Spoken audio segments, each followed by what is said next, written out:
अस्सलाम वालेकुम जी, नमस्कार, सत श्री अकाल एंड गुड इवनिंग। मैं हूँ आरजू काज़मी और आप देख रहे हैं पॉइंट ऑफ व्यू। आज जो मेहमान हमारे साथ हैं, मुझे तारीफ की मोहताज नहीं कि मैं उनके बारे में डिटेल्स बताऊँ आपको, नाम ही काफ़ी है। हमारे साथ हैं जी वैभव सिंह जी, बहुत शुक्रिया कि आपने जॉइन किया आज, thank you thank so you. Much. Vaibhav ji, कुछ चीज़ें आपसे डिस्कस करनी है और आपने हमें, जैसे आपका स्टाइल है कि बिल्कुल आप खुल के बताते हैं, तो उसी तरीके से आप बताइएगा। तो सबसे पहले तो एक आपकी वीडियो आई है जो ऑफ कोर्स मेजर गौरव ने उसमें बात की है, लेकिन आपके चैनल की है। उसमें आप लोग डिफरेंट एड्रेसेस बता रहे हैं, आईडी कार्ड्स बता रहे हैं, आपके सही के दामाद और उनके पोल खोल रहे हैं। आप मतलब शादी के हवाले से कह रही हो, बेचारे इधर उधर जा रहे हैं, तो आपको वो भी बता दिया साथ में। तो इस सब से भारत को या इंडिया को क्या फायदा होगा या पाकिस्तान को क्या नुकसान होगा अगर उन्हें ये पता चले कि इनके आईडी कार्ड नंबर ये है और ये है? इसलिए कि आपके कह देने से तो कोई मान ही लेगा ना कि ये लोग टेररिस्ट ही हैं। देखिए, वो जो आईडी कार्ड्स के नंबर और उनके सीएनआईसी नंबर और उनके एड्रेसेस और उनकी एजुकेशनल बैकग्राउंड, उनके फैमिली की बैकग्राउंड, वो किन किन जगहों पे जाते हैं, उनके शौक क्या हैं, उनकी आदतें क्या हैं, उन इन सारी चीजों के बारे में हमने क्यों बताया। उनके हमने रेड कॉर्नर नोटिस भी दिए हैं कि भाई ऐसा नहीं है कि हम कह रहे हैं कि वो टेररिस्ट हैं। यूएस ने डेजिग्नेट करा है, किस तारीख को करा है, उनका जो डेजिग्नेट करा है उसका नंबर क्या है। रेड कॉर्नर नोटिस है तो रेड कॉर्नर नोटिस का नंबर क्या है, वो कब इशू हुआ है। और हमने उनके पासपोर्ट नंबर्स, उनके एड्रेसेस इसलिए दिए हैं। वो वीडियो हमने हिंदुस्तानियों के लिए बनाया ही नहीं है, हमने वो वीडियो बनाया है पाकिस्तानी अवाम के लिए। अगर आप देखेंगे उस वीडियो को, तो उस वीडियो की शुरुआत जो होती है वो पाकिस्तानियों को एड्रेस करते हुए होती है। शुरू तो पहला वर्ड ही उनके लिए शुरू होता है। तो हमने वो इंडिया या इंडियन ऑडियंस के लिए नहीं बनाया था, हमने पाकिस्तानी ऑडियंस के लिए बनाया था। दूसरी चीज ये है कि जब आप बात करते हैं कि उससे फायदा क्या होगा, देखिए हमने हमने हमारा उससे कुछ फायदा नहीं होगा। फायदा अगर होना है तो कुछ पाकिस्तानियों का फायदा होगा, बिकॉज जो पूरा आर्गुमेंट है या पूरी जो रीजन है उस वीडियो को बनाने का, वो यही है कि आप जो पाकिस्तानी आवाम है वो ये कहती है कि भाई हम ग्रे लिस्ट में इसलिए हैं बिकॉज हिंदुओं ने साजिश कर दी है। हम बदनाम जमाना इसलिए है क्योंकि हिंदुस्तान हमारे खिलाफ साजिश करता है। हम जो है कि हमको अलग अलग जगहों पर जो है हमको आइसोलेट कर दिया गया है दुनिया में, अलग अलग ऑर्गेनाइजेशंस में, चाहे वो यूनाइटेड नेशंस हो या कोई यूरोपियन पार्लियामेंट हो, वहां पे हमको आइसोलेट किया गया है। क्यों? क्योंकि जो हिंदू लॉबी है, जो इंडियन लॉबी है, और यहूदियों के साथ मिलकर, इजरायली लॉबी के साथ मिलकर के ये हमको आइसोलेट कर रहे हैं, ये साजिशें कर रहे हैं। तो हमने उनको ये बताया कि देखिए हमें साजिशें करने की जरूरत नहीं है। आप जरा जाके देखें कि ये जो सारे नाम हैं, जो नंबर हैं, इनके जो पते हैं, इनके जो रेड कॉर्नर नोटिस हैं, हमने आपको सीधा ही नंबर दे दिया। आप जर्नलिस्ट हैं, आपके बहुत सारे साथी दोस्त होंगे जो इन्वेस्टिगेटिव जर्नलिस्ट होंगे, वो पता कर ले कि हमने जो नंबर दिए हैं वो सही है या गलत है। अगर गलत होंगे तो वो एक वीडियो बनाए, आप उनको अपने चैनल पे लेके आए, उनके साथ एक वीडियो बनाए और वो कहें कि देखिए ये मेजर साहब या डिफेंसिव ऑफेंस या वैभव सिंह ये लोग झूठ बोल रहे हैं, ये प्रोपेगेंडा कर रहे हैं। अगर उनका पता गलत हो, उनके सीएनआईसी नंबर गलत हो, उनकी रेड कॉर्नर नोटिस के नंबर गलत हो, अगर यूनाइटेड नेशंस ने या यूनाइटेड स्टेट्स ने उनको डेजिग्नेट ना करा हो एज अ ग्लोबल टेररिस्ट, या जिस ऑर्डर के तहत करा उस ऑर्डर के तहत ना करा हो, किसी और ऑर्डर के तहत करा, मतलब कोई डिस्क्रिपेंसी ही लेके आ जाए हमारे वीडियो में, या हमारे जो हमने जो डेटा दिया है उसमें कोई डिस्क्रिपेंसी, मैं ये नहीं कहता हूँ कि आप उसको गलत ही साबित कर दें, डिस्क्रिपेंसी भी लेके आ जाए, मैं माजरत कर लूंगा, पूरी पाकिस्तानी आवाम से माजरत कर लूंगा। तो बात यही थी, उसका जो पर्पस था उस वीडियो को बनाने का वो यही था कि ताकि पाकिस्तान की आवाम ये जाने कि आपके दुश्मन हम नहीं है। ठीक है, आपके दुश्मन आपकी अपनी रियासत है, आपकी अपनी स्टैब्लिशमेंट है जो इनको पाल के रखती है, जिनकी वजह से आपकी जिंदगी जो है वो जहन्नम बनी हुई है। एक ये जो दहशतगर्द तंजीमें हैं, चाहे वो लश्कर तैयबा हो, चाहे जैश ए मोहम्मद हो, चाहे हिजबुल मुजाहिदीन हो, चाहे अफगान तालिबान हो, चाहे सिपाही साहबा हो, चाहे लश्कर जागबी हो, ये जितनी भी अलग अलग दहशतगर्द तंजीमें हैं, इनकी वजह से आपको मुश्किलें होती हैं। आप जब दुनिया में कहीं जाते हैं तो आपको दहशतगर्द समझा जाता है। आपके वजीर आजम शाहिद खाकन अब्बासी की पैंट उतरवा करके तलाशी ली जाती है अमेरिका के एयरपोर्ट पे। तो आप एक वजीर आजम जो होता है वो आप एक पूरी आवाम का रिप्रेजेंटेटिव होता है, उसका चेहरा होता है पूरी दुनिया में, वो रिप्रेजेंट करता है। आज इमरान खान इलेक्टेड हो या सिलेक्टेड हो, चाहे जो भी हो, है वो वजीर आजम, वो 22 करोड़ आवाम का रिप्रेजेंटेटिव है। वो कुछ भी बोलता है तो वो मौक़िफ़ माना जाता है कि ये 22 करोड़ की आवाम का मौक़िफ़ है, ये इमरान खान का ज़ाती मौक़िफ़ नहीं है। तो उसी तरीके से ये जो तंज़ीमें हैं, इन तंज़ीमों को किसने पाल के रखा है? अगर इनके खिलाफ रेड कॉर्नर नोटिसेस भी हैं, इनको डेज़िग्नेट भी किया गया है, उसके बाद भी ऑपरेट कर रहे हैं, तो इनके ऊपर किसका हाथ है, किसका आशीर्वाद है? आप आप जानती हैं, हम जानते हैं वो रियासत है। तो अगर रियासत का है तो आप अपनी रियासत को जो है कि मुल्ज़िम ठहराइए इन चीज़ों का। हिंदुस्तान को, हिंदुओं को, यहूदियों को, साजिशों को, इनके ऊपर बात करना तो ठीक है, ये तो राहे फ़रार इख्तियार करने वाली बात है कि भई आप नहीं इस चीज़ को फ़ेस कर सकते तो आपने दूसरे के सर पे मलबा डाला और खुद उससे बरी-ओ-ज़मा हो गए। तो ये पर्पज़ उसका ये था वीडियो का।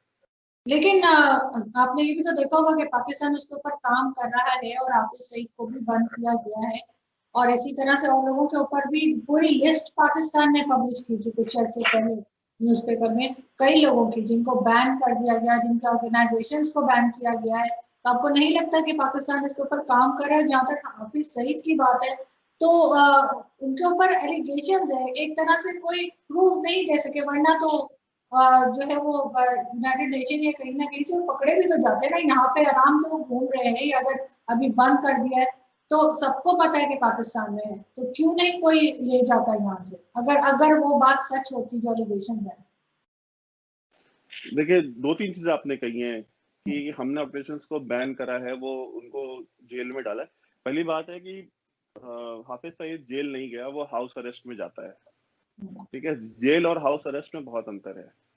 हाउस अरेस्ट उसको कहते हैं जहाँ आज की डेट में महबूबा मुफ्ती हैं, ठीक है?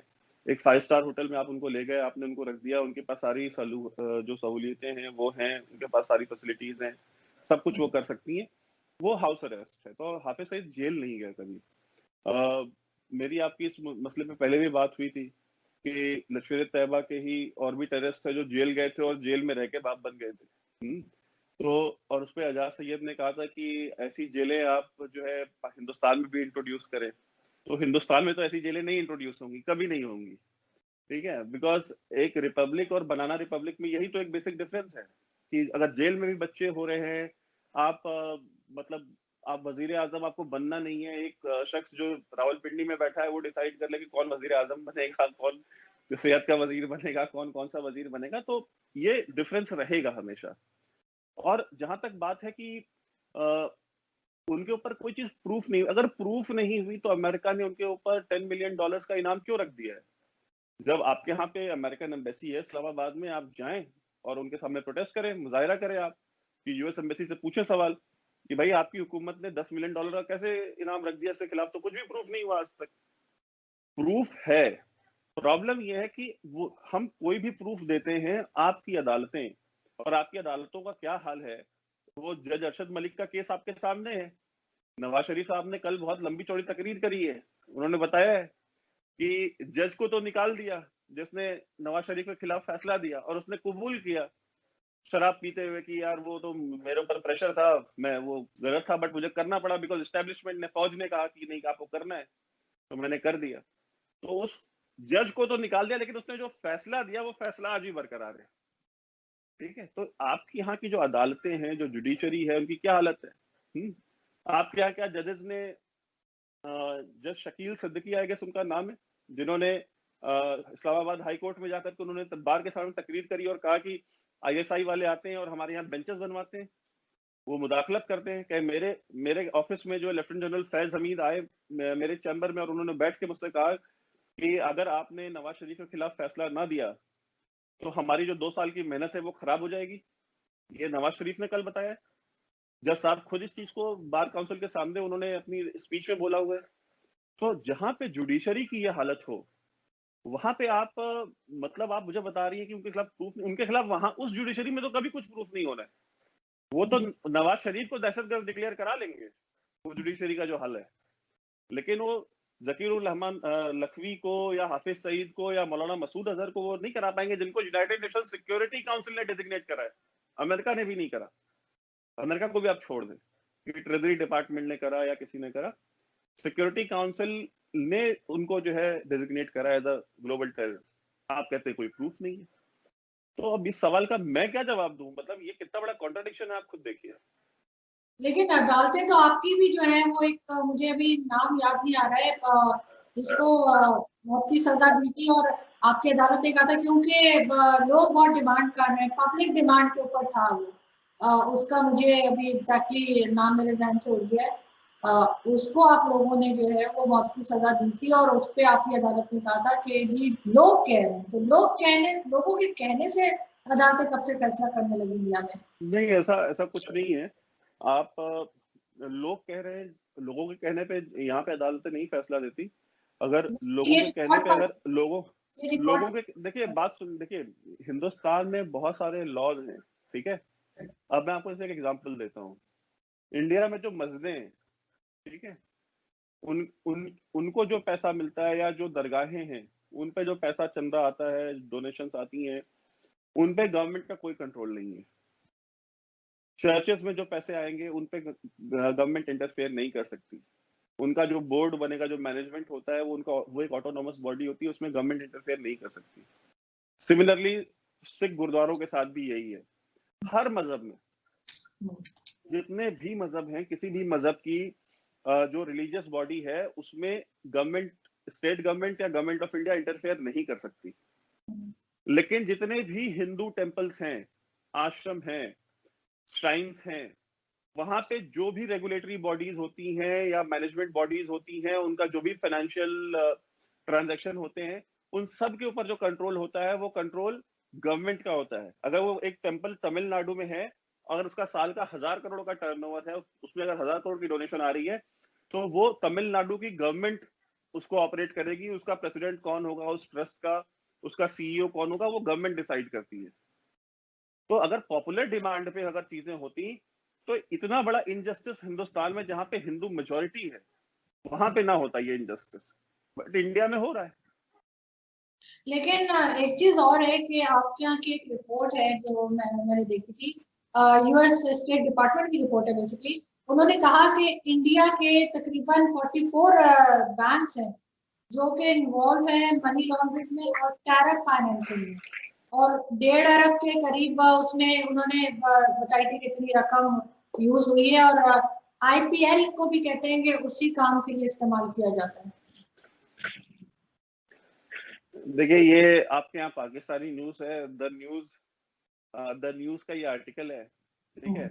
इसका क्या सोर्स है, ठीक है, इन्होंने डेटा कहाँ से फेच किया है, डॉक्यूमेंट कब इशू हुआ है, उस डॉक्यूमेंट की कॉपी जो है वो कहाँ है, उन्होंने कुछ भी पब्लिक नहीं किया है अपनी वेबसाइट के उस आर्टिकल में, ठीक है।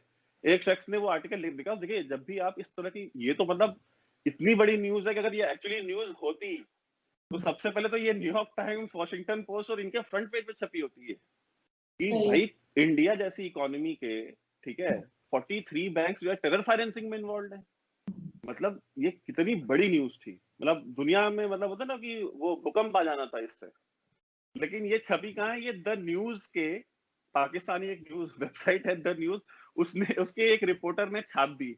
उसने ना ये दिया है कि भाई इसमें डॉक्यूमेंट कौन है, ना उस डॉक्यूमेंट की कॉपी। बिकॉज कभी भी आप इस तरह की न्यूज देते हैं, तो जो प्रेस रिलीज होता है, अगर वो स्टेट डिपार्टमेंट का है, तो स्टेट डिपार्टमेंट का जो प्रेस रिलीज होता है, उसकी कॉपी लगाई जाती है, ठीक है, फॉर ऑथेंटिसिटी। या उसपे आप रेफरेंस देते हैं कि हमने ये न्यूज इस फला फला वेबसाइट से, स्टेट डिपार्टमेंट के यहाँ यहाँ से हमने सोर्स करी है, उसका ये लिंक है। इसमें कुछ भी नहीं है, दीवाने का ख्वाब है, ख्वाहिशात है कि इंडिया ऐसा ऐसा कर रहा है। वो ये बेसिकली आईडब्ल्यू है कि आपने एक फेक न्यूज फेंक दी, ठीक है, अब वो फेक न्यूज फेंक दी और पाकिस्तानी घुमा रहे हैं उसको अपने आप पाकिस्तान के अंदर। उसका इफेक्ट दुनिया में कहीं नहीं होना, लेकिन एक डोमेस्टिक कंजम्पशन के लिए आपने उसको दे दिया है। आप मुझे बताइए, इसके ऊपर दुनिया में कहीं किसी, बीबीसी ने, अल जजीरा ने, खलीज टाइम्स ने, सीएनएन ने, न्यूयॉर्क टाइम्स ने, वॉशिंगटन पोस्ट ने, दुनिया के किसी भी ग्लोबल लेवल के मतलब मीडिया हाउस ने एक सिंगल रिपोर्ट दी हो तो आप मुझे बताएं। किसी ने बात नहीं करी, क्यों? क्योंकि ये एग्जिस्ट ही नहीं करती है। ये द न्यूज वालों ने एक निकाल के पता नहीं कहां से लगाई। मैं हंस रहा था, देख रहा था, और उसके ऊपर उन्होंने गौरव वाले की फोटो भी लगा रखी है। मैंने कहा ये मतलब, अब इतना इससे ज्यादा क्या हुआ कि आप एक इंडिया, मतलब एक कंट्री को आप फ्रेम कर रहे हैं टेरर फाइनेंसिंग में, और उसके ऊपर आप फोटो लगा रहे हैं गौरव आर्या की। तो ये सब मजाक का खेस क्या हो सकता है? देखा फिर ज्यादा जाएगा। लेकिन अगर ये गलत है तो फिर आपके यहाँ से किसी ने कुछ कहा क्यों नहीं? हाँ, ये तो एक तरह की एलिगेशन है। जैसे पाकिस्तान द तो हमेशा न्यूज द न्यूज कौन पढ़ता है? आपके पाकिस्तान में कितने लोग पढ़ते हैं द न्यूज? आप मुझे बताएं। हिंदुस्तान की छोड़ दें, हिंदुस्तान में कौन पढ़ता होगा, नहीं पढ़ता होगा? हिंदुस्तान में 300-400 न्यूज चैनल्स हैं, ठीक है? दर्जनों के हिसाब से, मतलब कई सौ पब्लिकेशंस हैं, न्यूज़पेपर्स, ऑनलाइन पोर्टल्स, मतलब वो सैकड़ों में नहीं, हजारों में चली जाएंगी। आपको लगता है कि इन सब के बीच में वो जाएंगे और द न्यूज का एक आर्टिकल जिसमें गौरव वारा की फोटो लगी होगी और ये बताया होगा कि हिंदुस्तान की जो हुकूमत है वो अपने 43 बैंकों को यूज कर रही है टेरर फाइनेंसिंग के लिए, और उस पे आकर के वजाहत जो है वो फॉरेन ऑफिस ने देनी है। मतलब ये ये तो मतलब ठीक है, आप चाह सकती हैं या फिर ख्वाहिश हो सकती है, बट ये होगा नहीं कभी। क्या पता वो कल को डॉक्यूमेंट्स भी लगा देते। चले ठीक है, डॉक्यूमेंट लगा देंगे तो आप मुझे भेज दीजिएगा, फिर मैं सवाल का जवाब भी दे दूंगा आपको। सही, बिल्कुल। अच्छा, मुझे ये बताएं कि चाइना के साथ क्या चल रहा है आपका? क्योंकि वो भी एक आर्टिकल आया था और आपने भी जरूर देखा होगा कि चाइना जो है वो नवंबर में इंडिया पे फिर फुली अटैक करने की सोच रहा है। अब मुझे नहीं पता वो कहाँ तक ठीक है वो आर्टिकल, लेकिन बहरहाल वो एक रिपोर्ट ये भी आई है। और चाइना पीछे नहीं हट रहा। आप लोग जरूर दावे कर रहे हैं कि नहीं, हमने चाइना को हैंडल कर लिया है, ये है वो है, लेकिन चाइना आपके काबू में नहीं आ रहा। देखिए, मुझे नहीं पता आपसे किसने ये चीज कही है कि हमने चाइना को हैंडल कर लिया है। हमने, तो जो टीवी गवर्नमेंट आता ऑफ है इंडिया, तो हाँ। नहीं नहीं, देखिए, मैं किसी चैनल पे बैठ के कोई जर्नलिस्ट क्या बोलता है मैं इस पर नहीं जाऊंगा। मैं इस पर जाऊंगा कि जो हुकूमत है वो क्या कह रही है, जो चीफ ऑफ डिफेंस स्टाफ है सीडीएस वो क्या कह रहे हैं, जो मिनिस्ट्री ऑफ एक्सटर्नल अफेयर्स है वो क्या कह रही है। चाइना की फॉरेन मिनिस्ट्री ने मेरे ख्याल से कल या परसों उन्होंने बोला कि 1959 की जो हमारी जो लाइन ऑफ एक्चुअल कंट्रोल का जो हमारा परसेप्शन है, इंडिया जो है उसको तस्लीम करे और उससे पीछे हटे। गवर्नमेंट ऑफ इंडिया की फॉरेन मिनिस्ट्री ने साफ कह दिया कि भाई हम उसको तस्लीम नहीं करते। 1959 की जो इन्होंने लाइन बोली है, उन्होंने कहा कि ना हमने तब तस्लीम किया था उसको, ना हम आज मानते हैं। हम जहां थे हम वहां रहेंगे, ठीक है? और अगर चाइना कोई मिस एडवेंचर करता है तो will take care of it. हमने ये कह दिया कि हम नहीं हटेंगे पीछे। अगर आपको डीएस्केलेट करना है तो इंडिया का स्टांस पहले भी था, आज भी है, कि सबसे पहले चाइना डीएस्केलेट करे, चाइना पीछे जाए।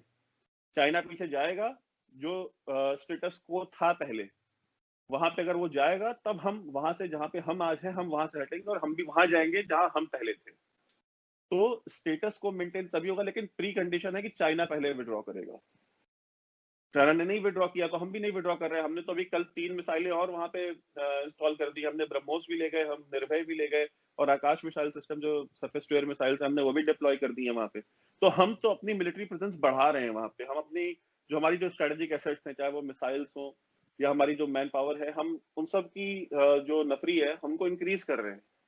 तो हमारी तरफ से तो डी एस्केलेशन नहीं, हमारी तरफ से तो एस्केलेशन ही हो रहा है।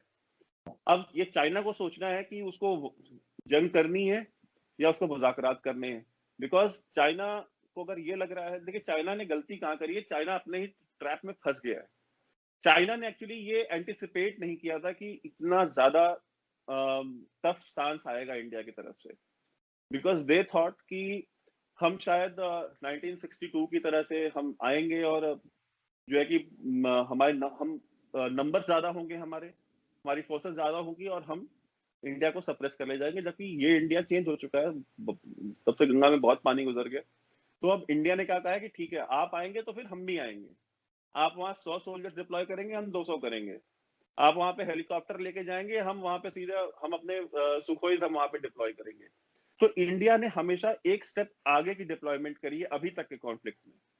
तो चाइना इज नाउ स्टक, और इसकी वजह से जो शी जिनपिंग है, उनकी जो चाइनीज कम्युनिस्ट पार्टी है, उनके अंदर बहुत किरकिरी भी हो रही है कि भाई आपने कितने सारे फ्रंट्स खोल लिए हैं।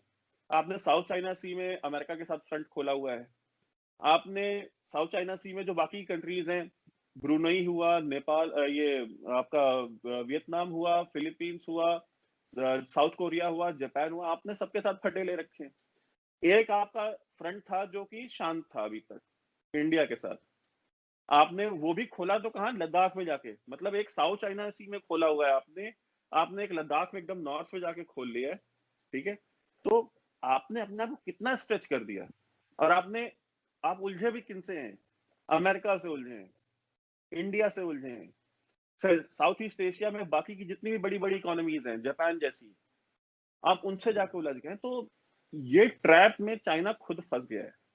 अब उसको एक एस्केप रूट चाहिए। अब वो एस्केप रूट इंडिया देने को तैयार नहीं है। इंडिया ने कहा है कि नहीं, हम नहीं करेंगे। और आपको शायद नहीं पता होगा, अभी 2 दिन पहले इंडिया और जापान की नेवी ने अपनी मैरीटाइम एक्सरसाइजेस भी की हैं इंडियन ओशन में। तो ये बहुत सारे सिग्नल्स हैं जो चाइना को दिए जा रहे हैं। चाइना उससे बहुत रैटल्ड है, क्योंकि एक अलाइनमेंट आज से अगर आप 7-8 साल पहले अगर आप पूछते साउथ ईस्ट एशियन कंट्रीज में कि भाई आप में से किनको चाइना से जंग लड़नी है, उनमें से आपको शायद 15-20% वही जापान, साउथ कोरिया और यही 2 कंट्रीज मिलती जो कहती कि नहीं हमें लड़ना है। बाकी कोई नहीं कहता, ब्रुनेई वगैरह कि नहीं हमें चाइना से लड़ना है। आज की डेट में आप पूछें तो चाइना के नेबरहुड में जितनी भी कंट्रीज हैं, आप उनसे पूछे भाई आपको किसको किसको लड़ना है चाइना से, तो सब सारे खड़े हो जाएंगे, हाँ हमको भी लड़ना है। क्योंकि शी ने उन्होंने सबसे पंगे ले लिए, तो नाउ ही स्टक। और वो एस्केप रूट उसको इंडिया से नहीं मिलेगा, बिकॉज इंडियन गवर्नमेंट ने ये बहुत वाजे कर दिया है अभी तक के अपने एक्शन से, वर्ड से नहीं, अपने एक्शन से जो हमने डिप्लॉयमेंट्स करी हैं। आपको शायद नहीं पता होगा, हमने ये जो डिप्लॉयमेंट्स चाइना के साथ करी हैं, ये निर्भय और ब्रह्मोस और ये हमने पाकिस्तान के अगेंस्ट भी नहीं कर रखी। ठीक है? तो पाकिस्तानियों को लगता है ना कि एक सारी चीजें हमारे लिए बनती हैं हिंदुस्तान में, सब हमारे ही खिलाफ यूज होंगी, सब हमारे ही खिलाफ यूज करने के लिए बनी। ऐसा नहीं है। ये मिसाइलें वो हैं जो हमने चाइना के खिलाफ डिप्लॉय करी, आपके खिलाफ कश्मीर में नहीं डिप्लॉय करी। लेकिन आप जैसे चाइना को कह रहे हैं उसने हर किसी से पंगे ले रखे, तो वो तो आप लोगों ने भी लिए हुए। हमने पाकिस्तान के कैसे लिए? साथ प्रॉब्लम है, चाइना के साथ भी प्रॉब्लम है, नेपाल के साथ भी कुछ ना कुछ चलता रहता है। तो पाकिस्तान के साथ भी अभी, जबकि आप चाइना के साथ इतना बिजी है, चाइना ने आपको मुस्तकिल जिसे कहते हैं ना बिजी रखा हुआ है, लेकिन तब भी एलओसी के ऊपर वायलेशन होती रहती है, एलओसी के ऊपर स्टेटमेंट्स आती रहती हैं, और हर वक्त इसी किस्म की बात होती रहती है, चाहे वो मीडिया, आपके इलेक्ट्रॉनिक मीडिया पर हो, चाहे सोशल मीडिया पर हो। हर वक्त पाकिस्तान को धमकियां, हर वक्त ये कहना कि जी बस ये खत्म हो रहा है और वो खत्म हो रहा है। तो आप लोगों को लगता नहीं कि अब टाइम आ गया है, बहुत जैसे आप कहते हैं बहुत साल गुजर गए वाकई में, कि अब हमें बैठ के और कोई कश्मीर का हल निकाल लेना चाहिए, कोई सॉल्यूशन होना चाहिए। बहुत हो गई, बहुत एलओसी पे भी झगड़े हो गए और हर जगह। देखिए, बात यह है कि पहली बात मुझे नहीं पता हमारे पाकिस्तान को छोड़ के किससे हमारा कोई झगड़ा है। श्रीलंका से हमारा कोई झगड़ा नहीं है, मालदीव से हमारा कोई झगड़ा नहीं है, नेपाल से हमारा कोई झगड़ा नहीं है। नेपाल से तो ये तो एक वहां पे एक गवर्नमेंट आई है पीएम ओली की, जो कि एक कम्युनिस्ट गवर्नमेंट है। तो जाहिर सी बात है, अगर वो एक कम्युनिस्ट गवर्नमेंट है, जैसे कि अगर तालिबान की गवर्नमेंट अफगानिस्तान में आती है, तो वो जाहिर सी बात है वो पाकिस्तान की जो डीप स्टेट है, आईएसआई है, वो उनके कहने पे, उनके इशारों पे चलते हैं वो। तो वही सेम चीज है कि अगर कम्युनिस्ट गवर्नमेंट नेपाल में आई है, तो वो जो कम्युनिस्ट पार्टी ऑफ चाइना है उसके साथ वो अलाइंड होगी, और वो जबरदस्ती के वो कुछ न कुछ इस तरह की चीजें करेंगे जिससे रिलेशंस खराब हो। बट जो अगर आप देखें तो जो कंट्री टू कंट्री जो रिलेशन है, पीपल टू पीपल रिलेशन, वो बहुत अच्छे हैं। बिकॉज जितनी भी अब इंडियन आर्मी की रेजिमेंट्स है, गोरखा रेजिमेंट है इंडियन आर्मी की, it is pure Nepalese regiment. आप चले जाए, आप देखें नेपाल के अंदर जितने हिंदुस्तानी काम करते हैं या जितने नेपाली हिंदुस्तान में काम करते हैं, हमारे ओपन बॉर्डर्स हैं यूएस और कनाडा की तरह। हमारे यहाँ कोई भी अगर कोई भी नेपाली सिटीजन है, तो हिंदुस्तान में आके नौकरी कर सकता है, जॉब कर सकता है, वो सब कुछ कर, वोट डाल सकता है, वो सब कुछ कर सकता है। ऐसी कोई चीज नहीं है कि वो इंडिया में नहीं कर सकता। तो रिलेशन जो है हमारे, वो इतने अच्छे हैं कि वो एक पीएम ओली के खराब करने से खराब नहीं होने वाले हैं। दूसरी चीज ये है कि आपने कहा कि अब बांग्लादेश देखे, बांग्लादेश तो बनाई ही हमने, ठीक है, तो उनसे हमारे रिलेशन क्यों खराब होंगे? और उनके साथ हमारा एक बॉर्डर डिस्प्यूट था कुछ गांव का, तो इंडिया ने कॉम्प्रोमाइज करा। इंडिया ने जितने गांव बांग्लादेश क्लेम कर रहा था आज तक, मोदी साहब बांग्लादेश गए, उन्होंने कहा आपको जितने गांव चाहिए आप ले लीजिए, and let us settle this. तो इंडिया ने वो डिस्प्यूट ही खत्म कर दिया। और उन जो 30 या 32 गांव इंडिया ने लिए, जो इंडिया क्लेम कर रहा था, और 70-72 गांव बांग्लादेश को दिए जो इंडिया में थे, कि अगर आप इसको क्लेम कर रहे हैं आप ले जाइए। तो इंडिया ने बड़ा दिल दिखाया और इंडिया ने वो बॉर्डर डिस्प्यूट सेटल कर दिया बांग्लादेश के साथ। म्यांमार के साथ हमारा कोई इशू नहीं है, कोई झगड़ा नहीं। तो हमारा किसी के साथ नहीं झगड़ा है। इवन चाइना के साथ भी पिछले 25 30 40 साल से हमारा कोई डिस्प्यूट नहीं चल रहा था। उनका एक परसेप्शन था, हमारा एक परसेप्शन था। लड़ाई हुई है सिर्फ इंडिया और पाकिस्तान के बीच में, और उसका सबसे बड़ा रीजन है जो इस्लामिक जिहाद जो कश्मीर में छेड़ा गया। और पाकिस्तान के साथ इंडिया ने कभी भी कोई जंग नहीं शुरू करी, ठीक है। आप पाकिस्तान एयरफोर्स चीफ थे, मेरे ख्याल उनका नाम असगर खान साहब था। असगर खान साहब का आप इंटरव्यू देख लें, उन्होंने खुद कहा है कि 1965 हो, 1948 हो, 1971 हो, उन्होंने कहा कि ये जितनी भी जंगें हुई हैं सारी की सारी हमने शुरू करी हैं, पाकिस्तान ने शुरू करी है। वो आपकी एयरफोर्स चीफ थे, ठीक है, और वो 1965 और 71 के टाइम पे भी थे। तो ये चीज उन्होंने खुद कबूल करी है। आपके पाकिस्तान मिलिट्री की जितने भी हिस्टोरियंस हैं, आप उनकी किताबें पढ़ें, वो आपको बताते हैं कि किस तरह से मिस एडवेंचर्स, जैसे कारगिल देख लें, कारगिल किसने किया था?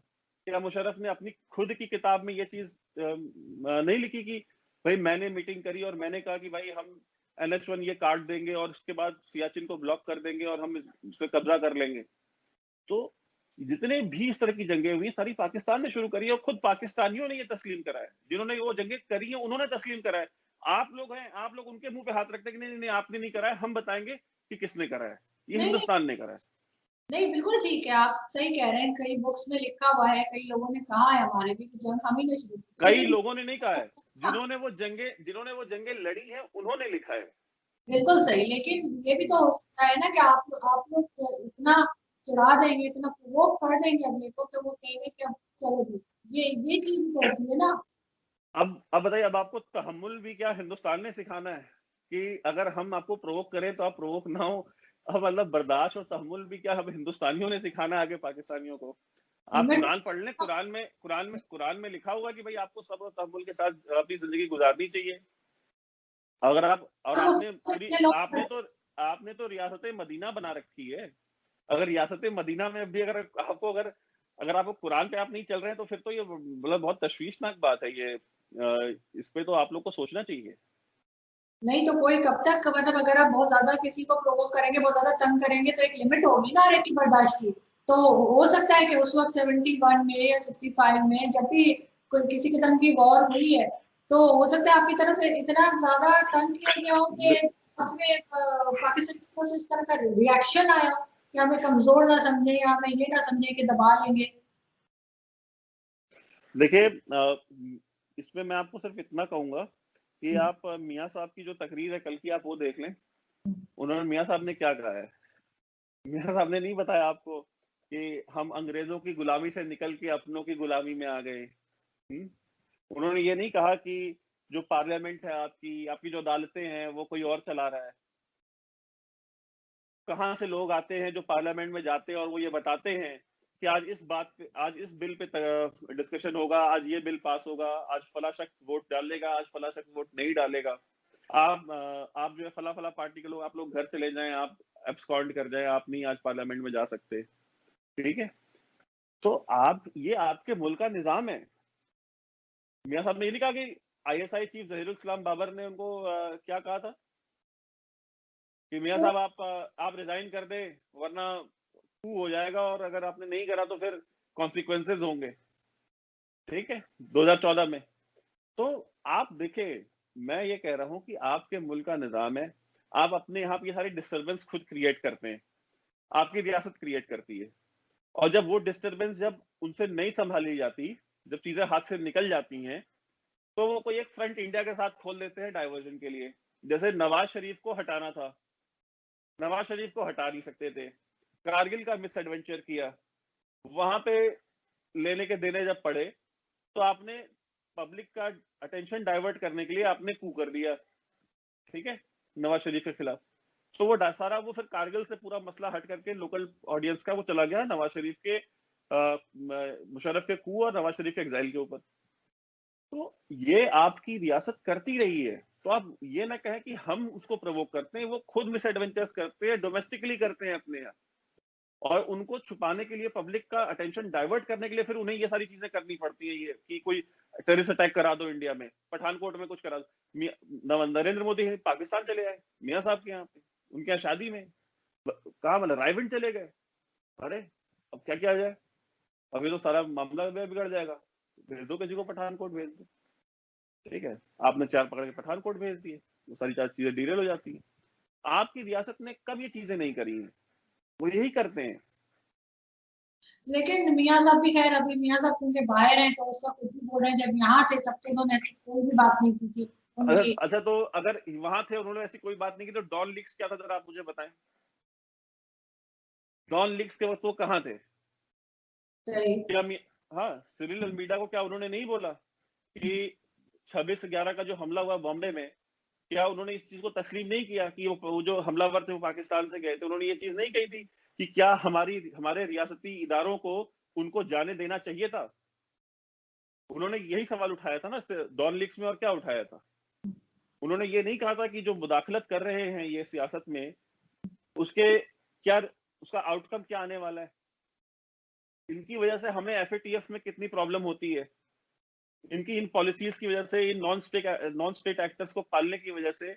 और हम किसी तंजीम को बैन, अगर हम एंटी शिया ऑर्गेनाइजेशन है अहले सुन्नत वल जमात, हम उसका ऑफिस बंद कराते हैं और अगले दिन ये 4 बंदे भेज देते हैं, वो जाकर उस ऑफिस को खुलवा के चले आते हैं। अब भाई एक एसएचओ की तो हैसियत नहीं ना कि वो किसी मेजर के सामने खड़ा होकर के उससे बहस कर लेगा। ठीक, एक एसएचओ, वो भाई एक सियासतदान जो है वो एक पुलिस वाले को ही तो भेज के बंद करा सकता है ना, उसके पास तो पुलिस फोर्स ही है। जी। हाँ, तो उन्होंने यही सारी बातें डॉन लीक्स में करी थी। उन्होंने डॉन लीक्स में ये जो बातें उन्होंने कल तकरीर में करी हैं, उनमें से एक भी बात ऐसी नहीं थी जो उन्होंने डॉन लीक्स में नहीं करी थी। वोट को इज्जत दो क्या है? भाई वोट को इज्जत दो वही है कि भाई आप हम, अगर हमको पब्लिक ने इलेक्ट करा है, आप इलेक्शन रिग कर देते हैं। आप इलेक्शन रिग करके कहते हैं कि नहीं भाई आप हुकूमत नहीं करेंगे, हुकूमत वो करेगा जिसको हम चाहते हैं, जो पपेट होगा, जो रबर स्टैंप होगा, जहां हम बोलेंगे वो वहां पे स्टैंप मारेगा। तो वो इमरान खान रबर स्टैंप आ गया, और उस रबर स्टैंप ने आपके मुल्क का क्या हाल करा है वो अब मुझसे बेहतर आप जानते होंगे। अभी मेरे दोस्त है, वो उनका उनसे मेरी बात हो रही थी, वो साफी है इस्लामाबाद में। उन्होंने बताया मुझे कि आ, हालत ये है कि जिन लोगों की जो एक महीने की आमदन जो है वो 1 लाख से 1.5 लाख रुपए भी है, जो आज से 4 साल 3 साल 4 साल पहले 1 से 1.5 लाख रुपए महीने का कमा रहे थे और बहुत आराम से रह रहे थे इस्लामाबाद में, आज की डेट में वो 1-1.5 लाख रुपए में नहीं रह पा रहे। क्योंकि जो चीनी 45-50 रुपए किलो हुआ करती थी, आज 104 रुपए किलो है। जो बिजली के बिल 2,000-2,500 आया करते थे, वो आज की डेट में 8,000-10,000 आ रहे हैं। तो महंगाई का जो आलम है आपके यहाँ पे, इन्फ्लेशन, वो पूरा मिसमैनेजमेंट की वजह से है। अगर आपने, बिकॉज इकोनॉमी चलाना कोई रॉकेट साइंस नहीं है, ठीक है। It is a pure science, it is not a rocket science, it is ordinary science. कि भाई ठीक है, आप कुछ फॉर्मुलाज होते हैं, आप उनके ऊपर काम करते हैं, आपकी जो पॉलिसीज होती है आप उनको इंप्लीमेंट कराते हैं, आपका मुल्क चलता है। अगर इस नाहल आदमी से, पागल आदमी से अगर वो भी नहीं हो पाता, ये नाहल और पागल मैं नहीं कह रहा हूँ, ये मियाँ साहब ने कहा था, ठीक है। तो मियाँ साहब ने कहा कि पागल आदमी है, तो अगर वो उतना भी नहीं कर पा रहा है, तो फिर आप मुझे बताएं, अगर वो 7 बजे के बाद जो भी लेता होगा लेकर के टाइट है, तो फिर ठीक है, आपका मुल्क है, अल्लाह अल्लाह खैर सल्ला। नहीं तो आप ये मतलब भारत में सब लोग बहुत मजे में रह रहे हैं, भारत में सब नहीं, तो बिल्कुल बोलते नहीं, हैं महंगाई बिल्कुल नहीं है नहीं, नहीं नहीं, वोट, बिल्कुल तो नहीं, फिर बिल्कुल नहीं, ऐसा कुछ भी नहीं है कि हिंदुस्तान में प्रॉब्लम्स नहीं है। हिंदुस्तान में भी प्रॉब्लम्स है, लेकिन हिंदुस्तान में प्रॉब्लम्स हिंदुस्तान की फौज की वजह से नहीं है। हिंदुस्तान में प्रॉब्लम्स उन लोगों की वजह से हैं जिन लोगों को खुद आम आवाम ने इलेक्ट करके भेजा है, वो चाहे लोकल लेवल पे हो। बिकॉज इंडिया में डिसेंट्रलाइजेशन ऑफ पावर है। इंडिया में सरपंच के पास भी, एक गांव का जो सरपंच है उसके पास भी जो पावर्स हैं वो बहुत ज्यादा है, उसके पास भी अपनी फाइनेंशियल पावर्स हैं। उसको भी साल में 25 लाख 50 लाख रुपए मिलते हैं अपने गांव में, अगर उसको कहीं नल लगवाना है, कोई सड़क बनवानी है, कोई गली बनवानी है, तो वो सरपंच के पास उसका भी पैसा आता है। ब्लॉक डेवलपमेंट ऑफिसर्स हैं, एसडीएम्स हैं, डिस्ट्रिक्ट मजिस्ट्रेट्स हैं, ये तो आपका ब्यूरोक्रेसी हो गई। फिर उसके बाद आप देख लो सरपंच है, और जिला पंचायत अध्यक्ष होते हैं, जिला परिषद के मेंबर होते हैं। फिर उसके बाद ये तो डिस्ट्रिक्ट लेवल पे इतने हो गए, फिर उसके बाद आपके स्टेट लेवल पे हैं, फिर सेंट्रल लेवल पे हैं। तो हमारे जो डिसेंट्रलाइजेशन है डेमोक्रेसी का, वो बहुत वाइड है। तो लोग ही इलेक्ट करते हैं, इसलिए यहाँ पे इंडिया में इतनी डाइवर्सिटी होने के बाद भी कोई इस तरह की प्रॉब्लम नहीं होती है। आपके यहाँ पे क्या है कि आपने एक पिंडी में बैठे हुए शख्स ने बोला कि नहीं ये बंदा वजीर आजम बनेगा, ये मुल्क को चलाएगा, जबकि चलाना उसने भी नहीं है। चलाना उन्होंने ही है जो उनको लेके आए हैं, पॉलिसीज उनको ही बनानी है। एक फौजी की ट्रेनिंग नहीं होती है, उसकी ट्रेनिंग अलग होती है, उसकी ट्रेनिंग मुल्क चलाने की नहीं होती है, उसकी उसकी ट्रेनिंग ब्रिगेड चलाने की, कंपनी चलाने की और इनकी चलाने की, ये चलाने की, गन चलाने की और टैंक चलाने की होती है। उनको नहीं पता कि पब्लिक परसेप्शन, पब्लिक डीलिंग क्या चीज होती है। इसीलिए पब्लिक डीलिंग का काम हमेशा पुलिस को दिया जाता है। राइट मैनेजमेंट कभी फौज को दिया जाता है? आपने कभी देखा है? इंडिया में कश्मीर में कभी भी फौज को सिविलियन एरियाज में नहीं भेजते, आज तक कभी नहीं भेजा है। सीआरपीएफ जाती है, जो पैरामिलिट्री फोर्स है, पुलिस जाती है, जेएनके पुलिस। इंडियन आर्मी कभी भी सिविलियन एरियाज में नहीं जाती, वो सिर्फ तब जाती है जब उससे कोई काउंटर टेररिस्ट ऑपरेशन करना होता है। पता चलता है किसी घर में एक टेररिस्ट है, तो अपने कैंटोनमेंट में से निकलते हैं, उस एरिया में जाते हैं। वहां पे भी सबसे पहले वो नहीं जाते, पहले जेएनके पुलिस जाती है। जेएनके पुलिस जाती है, उस एरिया को कॉर्डन ऑफ करती है, मेक श्योर करती है कि बाकी जो सिविलियंस है अपने घरों के अंदर है, कोई बाहर नहीं है, ताकि कोलैटरल डैमेज ना हो। जब वो ग्रीन सिग्नल दे रहे थे कि हाँ सब कुछ ठीक है, तब फौज जाती है, ऑपरेशन करती है और फिर वापस अपनी गाड़ियों में बैठती है, बॉडी लेती है और चली जाती है वहां से अपनी कैंटोनमेंट्स में। फिर वो सिविलियन एरियाज में दोबारा नहीं आती। लेकिन आपने अभी जो 2 दिन पहले, सबसे पहली बात तो ये कि कुछ दिन पहले ही जो जनरल बाजवा हैं, उन्होंने, कमर बाजवा, उन्होंने कहा कि जी जो आर्मी है उसका सियासत से कोई ताल्लुक नहीं है पाकिस्तान में, ठीक है, उनकी स्टेटमेंट आई थी। और दूसरी 2 दिन पहले, 1 दिन पहले जो है वो नदीम मलिक साहब के साथ इमरान खान साहब का इंटरव्यू हुआ है, वो आपने हो सकता है देखा हो। उसमें उन्होंने साफ कहा है कि आर्मी उनके अंडर है, वो आर्मी के अंडर नहीं है। और अगर कातिल जैसा कुछ हुआ होता, जैसे नवाज शरीफ साहब ने कहा कि मुझे तो पता ही नहीं था कि अटैक हो गया है, और उनके टाइम में हुआ होता तो वो कह रहे थे कि मैं तो सैक कर देता उस वक्त के जो भी चीफ होते। तो आपको अभी भी यही लग रहा है जब वो टीवी पर आके इमरान खान साहब इतना साफ साफ बता रहे हैं कि वो कितने पावरफुल है, तब भी आपको भरोसा नहीं हो रहा? एक retired lieutenant general Asim Bajwa को तो सैक करने की हैसियत है नहीं इनकी, ठीक है, जिसके ऊपर ये चीजें स्टैब्लिश हो चुकी हैं कि उसके कितने पिज्जा स्टोर्स हैं दुनिया भर में, उसके कितने रियल एस्टेट के बिजनेसेस हैं, मतलब इतना अरबों की प्रॉपर्टी है, hundreds of millions of dollars की। उसने रेजिग्नेशन दिया कि साहब आप मेरा रेजिग्नेशन ले लें, वो एक्सेप्ट करने की हिम्मत नहीं है इनकी, और ये बता रहा है कि मैं सर्विंग आर्मी चीफ को सैक कर देता अगर मैं होता तो। ठीक है, तो अब आप छोड़ देना ये बातें। आप मैं बातों पे बिलीव नहीं करता, मैं एक्शन से बिलीव करता हूँ कि आप जो बोल रहे हैं, जो बोलते हैं ना कॉल और फेल में डिफरेंस, आप जो कह रहे हैं और आप जो कर रहे हैं उसमें तजाद कितना बड़ा है आप देखें।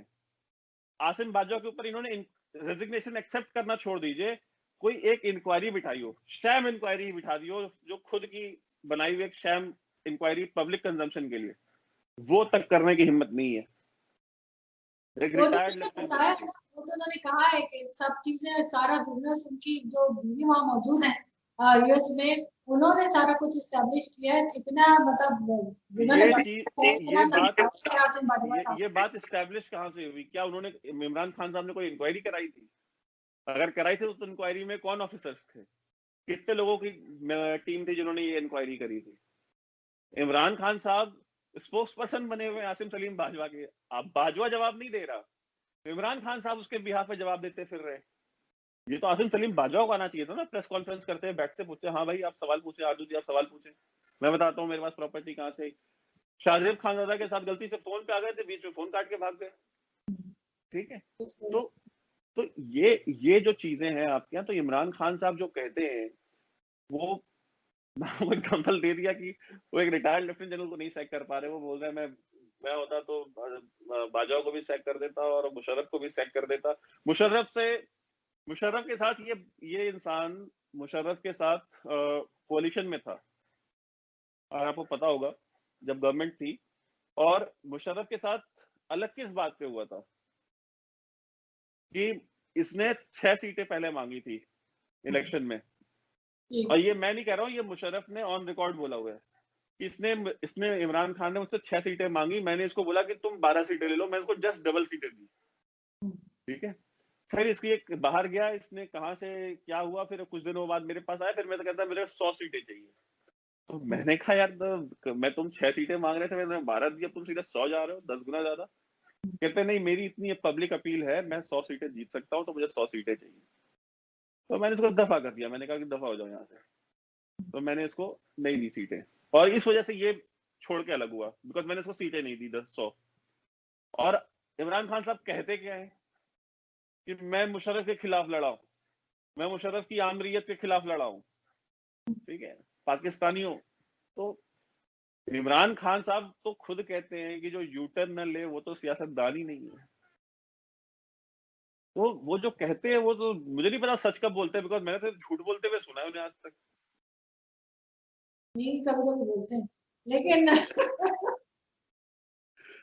मुझे, मैं अभी इससे पहले मैं नेक्स्ट क्वेश्चन पे जाऊं, मैं दोबारा आपसे एक जो हम पहले बात कर चुके हैं उधर जाना चाहूंगी, कि वो नाम मुझे याद नहीं आ रहा था, वो अफजल गुरु नाम था, जो आपकी कोर्ट ने कहा कि जी पब्लिक डिमांड पे जो है उसको सजा दी गई, और बल्कि बॉडी भी शायद फैमिली को नहीं दी आप लोगों ने, और सहार जेल तो ये वहां पर भी दफन किया गया है।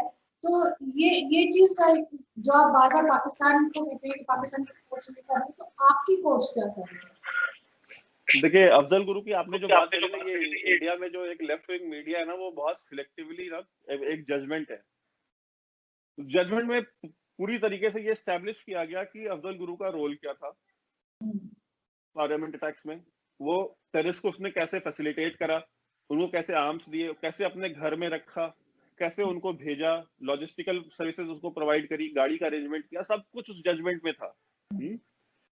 उस जजमेंट में एक लाइन ये भी थी कि and also public perception is also, ठीक है। तो वो एक रेफरेंस है उस पूरे जजमेंट में, कई पेजेस का जजमेंट है वो।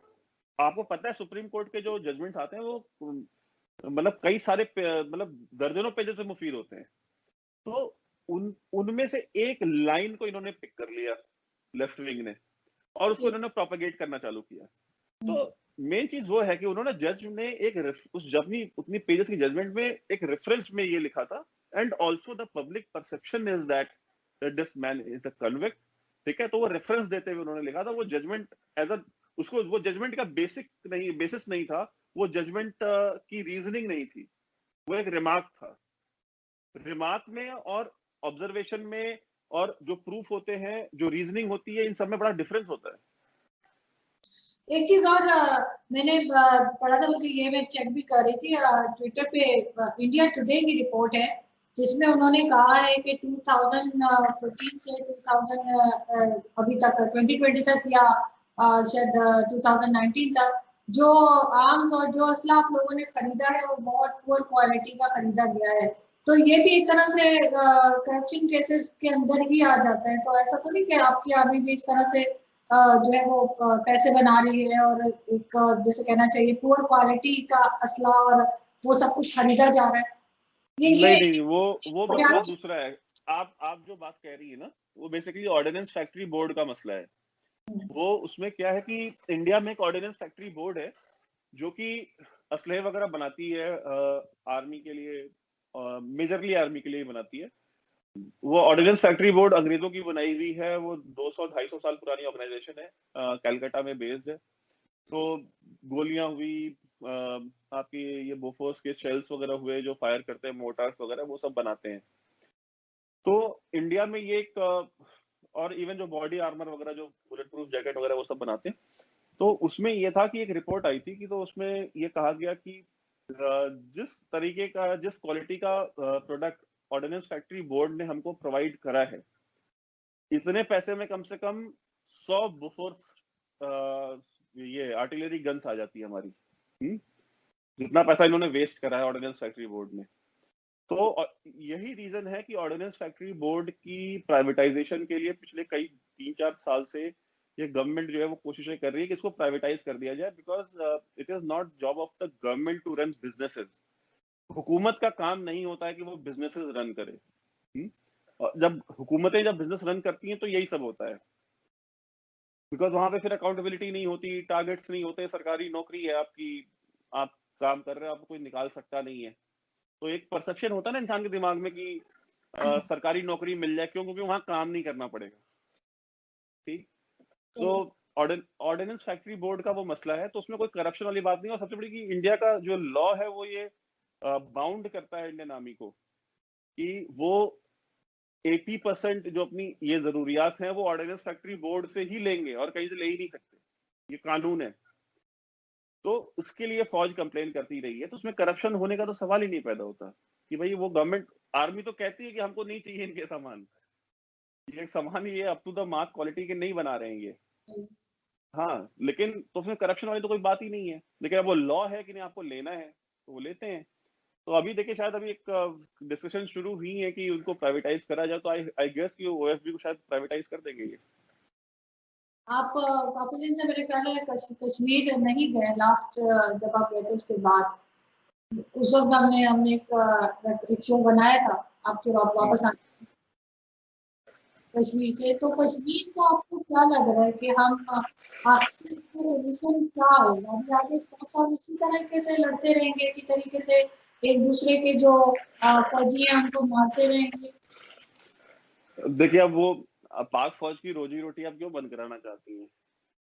भाई उनका उनका जो डिस्प्रपोर्शनेट बजट है, उनका जो डिस्प्रपोर्शनेट उनकी जो साइज है आपकी फौज की, 1.3 बिलियन की आबादी, ठीक है, इतना बड़ा मुल्क जो कि साइज में आपसे 7 गुना बड़ा है, आबादी में न जाने कितना गुना बड़ा है, उस मुल्क के पास 12 लाख की फौज है। आपकी 22 करोड़ की आबादी है, आपके पास 7 लाख की फौज है। ठीक है, तो ये डिस्प्रपोर्शन तो है ना आपकी फौज की साइज का। और फिर बजट का भी आप देख लीजिए कि हिंदुस्तान की जो फौज है वो बजट का कितना हिस्सा लेती है, कितना परसेंट लेती है, और आपकी फौज बजट का कितना हिस्सा लेती है। ठीक है, मतलब उसमें भी 10-12 गुना का अंतर है। तो ये चीजें जस्टिफाई अगर करनी है तो वो कैसे होंगी अगर आप कश्मीर का मसला अगर आप सॉल्व कर देते हैं, फिर तो कल को आपकी जो भी हुकूमत होगी वो हुकूमत कहेगी कि भाई अब तो कश्मीर का मसला सॉल्व हो गया, अब हमें 7 लाख की फौज क्या करनी है, फौज को 2 लाख की करो, 2.5 लाख की करो। तो वो जो 4.5 लाख 5 लाख जो ट्रेंड बंदे हैं, जो एक पूरी आपके फौज के अंदर की जो ब्यूरोक्रेसी बनी हुई है, अब इतनी बड़ी फौज है तो उसके फौज के अंदर भी एक ब्यूरोक्रेसी बन जाती है, उसको आप कहाँ एडजस्ट करेंगे, उनको आप कैसे मैनेज करेंगे? ये जो आपके गैरिसन्स बने हुए हैं, बड़े बड़े फार्म हाउसेस बने हुए हैं, और जहां भी गफूर साहब हैं ओकाड़ा में मिलिट्री फार्म्स, ये सब कैसे मैनेज होंगे? ये जो बिजनेसेस रन हो रहे हैं ये कैसे चलेंगे? तो रोजी रोटी आपकी हिंदुस्तान की फौज तो कॉन्फ्लिक्ट वगैरह बनाती नहीं है कि हिंदुस्तान की फौज को कोई मसला हो गया, अगर कश्मीर का मसला सॉल्व हो गया तो हिंदुस्तान की फौज ने क्या करना है? हिंदुस्तान की फौज ठीक है, हम अपनी फौज कम कर देंगे।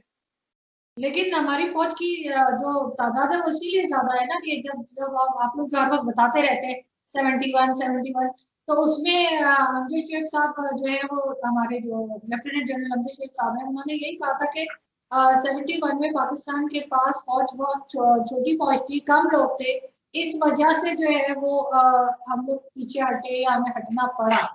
तो ऑब्वियसली अगर हमें अपने से कहीं ज्यादा बड़ी आबादी, कहीं ज्यादा बड़ी फौज को या किसी को हैंडल करना हो, जबकि तो फिर ऑब्वियसली वो तो होगा कि आर्मी पे तो लगाएंगे, वरना तो आप लोग हर वक्त कहते रहते हैं कि हम इस्लामाबाद तक आ जाएंगे, कभी लाहौर तक आ जाएंगे, कभी कराची, कभी क्या बात हो रही थी, आप लोग डिफरेंट मतलब पॉलिटिशियन कुछ भी कहते हैं। तो उस लिहाज से पाकिस्तान को अपने बचाव के लिए, अपनी सेफ्टी के लिए आर्मी तो रखनी होगी और आर्मी को स्ट्रॉन्ग भी करना होगा।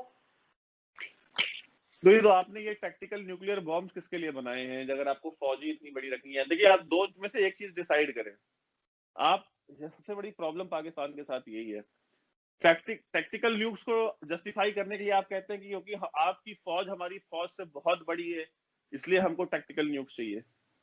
अगर टैक्टिकल न्यूक्स आपने बना लिए तो फिर अपनी फौज छोटी कर लीजिए। ठीक है, अगर आप कहते हैं नहीं हमारी फौज हमें बड़ी रखनी है बिकॉज आपकी फौज हमसे बहुत बड़ी है, तो फिर टैक्टिकल न्यूक्लियर वेपन हटा दीजिए। आप दोनों रखेंगे और दोनों को एक ही आर्गुमेंट से आप जस्टिफाई करने की कोशिश करेंगे तो ये तो नहीं चलेगा। और खैर आपकी फौज है, देखिए आपकी फौज को रोटी आपने खिलानी है, मैंने तो नहीं खिलानी। ठीक है, आप अपना पेट काट के दे रहे हैं उनको पैसे, हमें कोई प्रॉब्लम नहीं है। इंडिया में चीनी जो है आज की डेट में भी 25 30 35 रुपए किलो मिल रही है, हमें कोई प्रॉब्लम नहीं है। 104 रुपए की चीनी आप खा रहे हैं, आटा 3 गुना रेट पे आप खरीद रहे हैं, बिजली 4 गुना महंगी आप ले रहे हैं, लोड शेडिंग आपके यहाँ हो रही है 12 घंटे, हमारे यहाँ ये सारी प्रॉब्लम्स नहीं है। तो हमें हमें कोई प्रॉब्लम नहीं, आप रखें, आप 7 लाख नहीं आप 17 लाख की फौज कर ले। जैसे एक आप मैं कुछ उस तरह कमेंट्स नहीं करना चाहता, लेकिन अगर आप कर लेंगे भाई, आपका मुल्क है, आपकी फौज, आप खिलाए पिलाए उनको, मुशंडा करें, हमें क्या प्रॉब्लम हो सकती है। लेकिन लेकिन कश्मीर का मसला ऑक्सीजन अगर किसी के लिए है, ठीक है, तो वो आपकी फौज के लिए, हमारी फौज के लिए नहीं है। हमारी फौज के लिए तो एक मतलब परेशानी का बायस है ना भाई। हमें वहां पे काउंटर इंसर्जेंसी ऑपरेशन करने पड़ते हैं, हमें वहां पे एलओसी पे जो इन्फिल्ट्रेशन होती है वो रोकनी पड़ती है। हमारे लिए तो वो सारी प्रॉब्लम्स है कश्मीर में फौज डालना। आपकी फौज के लिए क्या है, आपने टेररिस्ट ऑर्गेनाइजेशंस बना रखी हैं, आप उनको यूज करते हैं, लो कॉस्ट एसेट्स हैं आपकी। फौज ने खुद लड़ना नहीं है। वही है कि जंग कभी जीती नहीं, इलेक्शन कभी हारिया नहीं, ठीक है। तो खुद तो जंग लड़नी भी नहीं है। जंग लड़नी तो नवाज शरीफ से है ना। जनरल बाजवा ने वो आपके जेयूआई के, क्या नाम है उनका, वो मौलाना गफूर हैदरी, अच्छा, हाँ, मौलाना गफूर हैदरी से उन्होंने कहा था कि बुला करके, जनरल बाजवा ने, जब मौलाना साहब जब लास्ट ईयर दिसंबर में जब वो निकाल रहे थे, रैलियां निकाल रहे थे, उन्होंने कहा कि आप इस मसले में ना पड़े, हम जो नवाज शरीफ के साथ कर रहे हैं हमें करने दें और इसमें आप मुदाखलत ना करें। ये मौलाना गफूर हैदरी ने ऑन रिकॉर्ड टेलीविजन पे बोला है कि जनरल बाजवा ने मुझे बुला करके पर्सनली ये चीज अपने केबिन में बोली। तो भाई बाजवा ने तो नवाज शरीफ से लड़ना है, और आपकी रियासत तो इनसे ही लड़ती रही है ना भाई। जियाउल हक लड़ता रहा पूरी जिंदगी जुल्फिकार अली भुट्टो से, लास्ट में टांग दिया। उसके बाद आप आइए जनरल असलम बेग और ये सारे, ये बीवी जो उनकी बेटी थी, क्या नाम है, बेनजीर। बेनजीर। बेनजीर भुट्टो से लड़ते रहे जनरल असलम बेग वगैरह, उनको सिक्योरिटी रिस्क बना दिया, ठीक है। फिर आइए रहील शरीफ और जहीर इस्लाम बाबर, और ये रहील शरीफ, ये सारे नवाज शरीफ से लड़ते रहे, इंक्लूडिंग मुशर्रफ। तो आपकी यहाँ जो फौज है उसकी, वो तो पिछले 40-45 साल से तो वो तो अपने लोगों से लड़ रही है, उन्होंने हमसे क्या लड़ना है।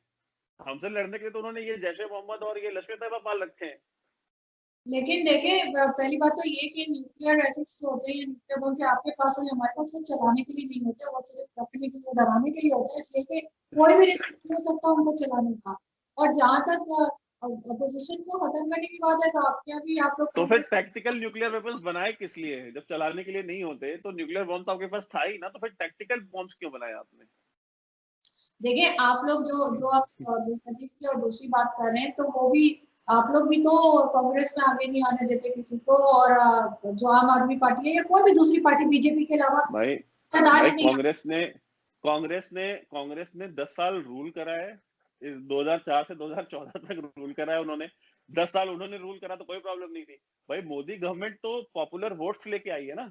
पहला इलेक्शन भी फुल मेजोरिटी से जीते, अगला इलेक्शन उससे भी ज्यादा मेजोरिटी से जीते, तो ये तो उनकी नाअहली है। लेकिन हिंदुस्तान में कभी भी किसी ने ये नहीं करा कि राहुल गांधी अगर मलेशिया वेकेशंस पे जाते हैं या अमेरिका या इटली जाते हैं वेकेशंस पे, तो उनको हमने नेशनल सिक्योरिटी रिस्क बता दिया कि ये मोदी का यार है, गद्दार है, या इसकी एसेट्स हैं वहां इटली में, ढूंढ के ले आओ। उसकी नानी की एसेट्स हैं, कोई बात नहीं, मैं चूंकि राहुल गांधी की नानी तो वहीं रहती है, इटली में ही, उनसे मिलने जाते हैं वो। भाई हम बता दें कि नहीं भाई ये तो एसेट्स, भाई इनकी नानी के पास इतना बड़ा मकान कहाँ से आया, इसका मतलब है राहुल गांधी ने दिया, तो हम इसके ऊपर उनको फ्रेम कर दें। इस तरह की हरकतें तो हमने नहीं करी कि बेटे से सैलरी क्यों नहीं ली, अपने बेटे से सैलरी क्यों नहीं ली, इस बात पे आपने एक इंसान को का हयात आपने बैन कर दिया कि वो सियासत ही नहीं कर सकता, वो इलेक्शन ही लड़ सकता, वो अपनी खुद की पार्टी का प्रेसिडेंट नहीं बन सकता। यानी कि हम पाकिस्तान का जो कॉन्स्टिट्यूशन है वो भी डिफाइन करेंगे, और पीएमएल एन का क्या कॉन्स्टिट्यूशन होगा वो भी हम डिफाइन करेंगे। तो ये देखिए, ये सर्कस है। मतलब आप आप खुद अगर इन बातों को आप कभी अपने किसी दोस्त से करेंगे ऑफ द रिकॉर्ड, खुद आपको हंसी आएगी इन बातों पे। तो हिंदुस्तान में ये नहीं होता।